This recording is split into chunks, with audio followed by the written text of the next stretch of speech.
La médisance. Tu dois dominer sur ça. Même quand la tentation vient, domine. Je te l'ai expliqué depuis le début, tu ne vas pas éradiquer cela, tu ne peux que dominer. Dieu lui-même a dit à Caïn, domine sur le mal qui dort à ta porte. La médisance. La médisance te distrait. Ça, c'est la première chose, hein, avant qu'on lise l'écriture. La médisance te distrait. La médisance, deuxième chose, elle t'avilit. Elle t'avilit.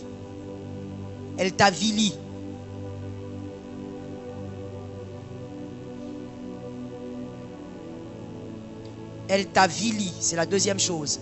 Comme je disais par rapport à la jalousie, arrête d'être trop présent dans la vie des gens. Les personnes qui médisent, ce sont des personnes qui sont trop présentes dans la vie d'autrui. Il a fait, il a dit, comment tu sais? Arrête d'être trop présente dans la vie d'autrui. Ta vie risque de ressembler à rien. Celui qui calomnie en secret son prochain, je l'anéantirai. C'est Dieu qui parle. Peut-être que tu ne savais pas. Dieu va te détruire. Mais comment Dieu détruit, on ne sait pas. Parce que des fois, quand Dieu dit ça, ce n'est pas toujours la mort physique. Ça peut être un domaine de ta vie qui ne fonctionne jamais, qui n'évolue jamais. Parce que Dieu a promis qu'il va te détruire. Je l'anéantirai. Celui qui a des regards hautains et un cœur enflé, si Dieu ne te supporte pas, on fait comment? Si Dieu ne te supporte pas, qu'est-ce que nous pouvons faire pour toi? Que Jésus nous délivre. La deuxième chose, c'était quoi? La médisance. Elle fait quoi? Elle t'avilit. Regardez, observez bien. Soyez des bonnes observatrices, Isha. À partir, lorsqu'on finira cette célébration, commence à être une très grande observatrice. Tu verras que les personnes qui ont trop le Kongosa, songi, elles ont un visage compliqué. Ils ont toujours des nerfs tendus ici. Je ne t'ai pas dit de regarder la voisine. Je t'ai dit de te concentrer sur moi. C'est la calomnie, ce que tu veux faire là. Ils ont souvent des nerfs tendus ici. Tu verras, oui, papa, il faut regarder ta femme déjà. Hein. Il faut commencer. Ils ont des nerfs tendus. Tu verras une jeune personne, elle n'a pas encore 50 ans. Nerfs. Songi. Ça t'avilit. Le péché avilit. Que Jésus nous délivre. Troisièmement, ça te rabaisse. Calomnier un autre te rabaisse, ma soeur. Même en secret, tu es rabaissé. Pourquoi? Premièrement, le petit A. Dans le point 3, ça te rabaisse. Le petit A. Parce que les confrontations humilient toujours. Les confrontations humilient toujours. C'est-à-dire, quand toi tu dis, tu parles de quelqu'un, tu parles, le jour où on va vous faire asseoir, tu seras humilié. Quand on va te dire, parle maintenant. Oh,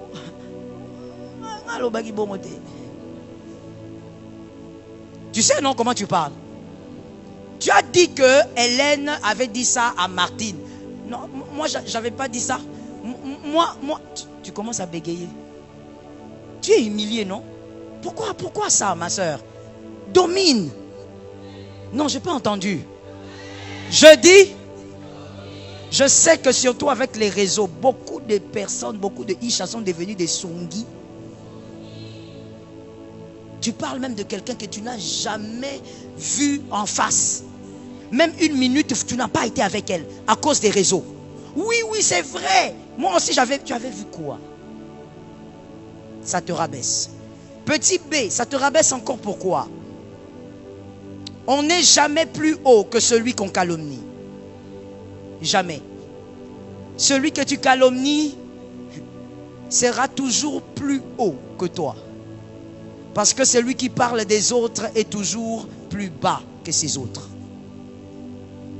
Le fait que tu parles d'elle ou de lui montre qu'il a attiré ton attention. Mais peut-être que toi, tu n'as jamais attiré son attention. Tu ne vois pas que c'est ridicule. Tu es en bas pour rien. Tu es là en train de parler. Ah, en tout cas, Madame Meta, ce qu'elle a fait. Peut-être qu'elle ne te connaît même pas. C'est humiliant. Comment tu te concentres sur la vie d'une personne qui ne te connaît peut-être? Tu te rabaisses. Localise-moi une Isha, dis-lui, domine sur le mal. Alors, j'aimerais ouvrir une parenthèse par rapport aux calomnies. Dans la vie de certaines personnes, les calomnies sont éducationnelles. Ça veut dire que celui qui a appris à cette Isha à calomnier, c'est sa mère. Elle calomniait tout le monde avec sa propre mère. Maman faisait asseoir et dit viens. Et maman calomniait, calomniait les gens avec sa fille ou son fils. Et elle calomniait aussi sa belle famille. Maintenant, toi, si tu calomnies ta famille paternelle, qu'est-ce que tu feras de tout le monde? Tu as commencé à calomnier ta famille paternelle avec ta maman depuis que tu as 8 ans. Ta maman te disait, regarde votre oncle, là, regarde son pantalon. Regarde comme ils sont. Toi aussi, hein, maman, hein? 8 ans. Aujourd'hui, tu crois que tu seras comment? La calomnie ou les calomnies sont à l'intérieur de toi. Tu n'as pas besoin simplement que la parole te délivre. Tu as besoin de te recadrer, de sortir d'un couloir. Que Dieu t'aide à éduquer tes enfants en dehors de ça. J'ai besoin d'un amen consistant. Localise-moi quelqu'un, dit à cette personne, éduquons bien. Ne calomnie jamais une personne avec tes filles. Tu les détruis. Tu les détruis. N'oublie pas que le serpent amplifie toujours. Quand elle sera dans son mariage, tu n'imagines pas ce qu'elle deviendra. Si tu as des problèmes avec ton mari, règle ça avec ton mari. Il n'était pas là quand vous êtes aimés. N'introduis jamais les enfants dans vos disputes. N'introduis jamais les enfants dans vos problèmes. Organise-toi. Je sais que tu es déjà allé trop loin, mais je te demande de te recadrer. Organise-toi pour que quand vous vous disputiez, que les enfants n'entendent pas. Il y a des enfants qui ont grandi et aujourd'hui vous êtes adultes. Si tu lui poses la question, ton père s'est disputé avec ta mère quand? Il ne sait pas. C'est pas qu'il n'y avait pas eu, mais les parents s'organisaient pour que les enfants n'entendent pas. Comme je t'avais dit une fois ici, moi j'ai été scandalisé, choqué d'apprendre qu'il y avait une famille, papa et maman se battent et les enfants chantent. Satan.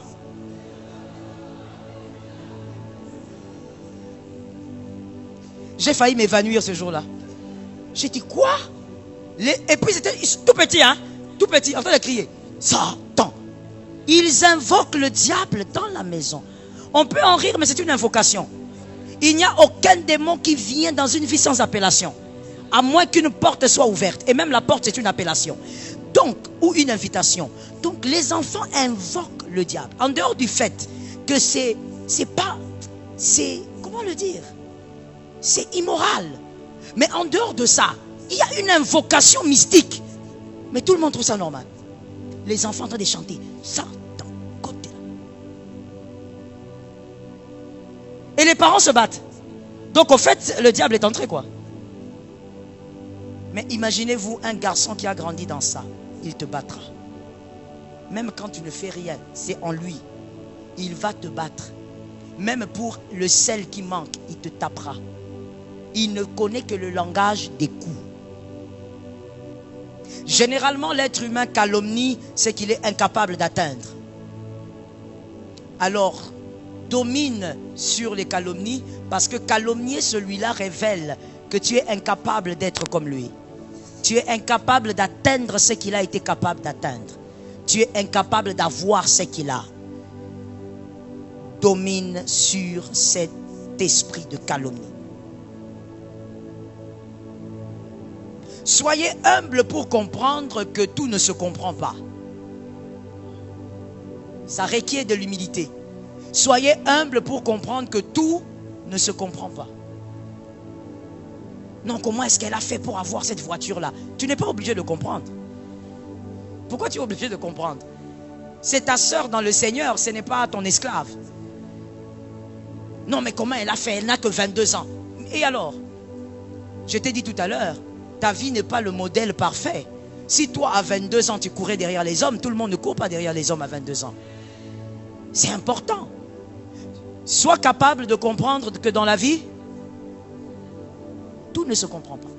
Il y a des choses qui arrivent dans la vie des autres que tu ne comprendras pas. Mais bon, tant mieux si tout va bien et que c'est Dieu.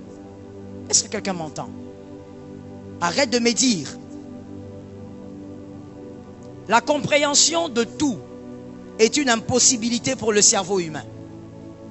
La compréhension de tout ou la compréhension du tout est une impossibilité pour le cerveau humain. Tel que nous sommes avec notre cerveau, nous sommes incapables de tout comprendre. Ce n'est pas possible. Alors ne force pas. Tu vas tomber dans la médisance. Comment son mari a été promu? Ah, certainement qu'ils ont donné quelque chose. Mon frère, la promotion normale existe. Hein?